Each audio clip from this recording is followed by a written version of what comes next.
ఆ కోట్ల సార్లు ఉపాసన చేసింది యుద్ధరంగంలో ఏం చేస్తాడు, ఇలా బాణం తీస్తాడు, అస్త్రం తీస్తాడు, తీసి ఇలా ధనుస్సు మీద పెట్టగానే వాయుదేవుడికి సంబంధించిన మంత్రం ఉండయో వాయో రాజతనం వేద ఆయతనవాన్ భవతి అసౌవా వాయో, ఇలా ఈ వాయుదేవ మంత్రం ఉండదు. ఈ ఇంటి దగ్గర కోట్ల సార్లు అభ్యాసం చేశాడు కదా, అది ఒక్కసారే చదువుతాడు. ఇక్కడ మరి యుద్ధంలో కూడా 100 సార్లు చదువుతానంటే అవతల వాడు ఆగడు, ఈ లోపు వాడు వేసేస్తాడు వీడిని. నువ్వు చదువుతూ కూర్చుంటే ఇక్కడ ఉంటావా అని.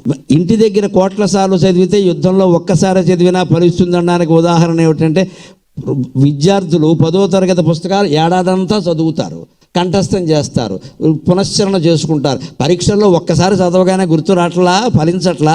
అలాగే మంత్రం కూడా, మంత్రాలు ఫలిస్తే ఖచ్చితంగా ఇంటి దగ్గర అలా శాంతం. ఇప్పటికే ఇంటి దగ్గర సాగిన ఉపాసన ఎక్కడ సాగదు. ఇంట్లోనే కూర్చోవాలి, ఒక్కళ్ళే ఉండాలి, తలుపు వేసేయాలి, చిడత వేసేయాలి, వీలైనంత ప్రశాంతంగా ఉండాలి, చెయ్యాలి, అప్పుడే సాగుతుంది అది.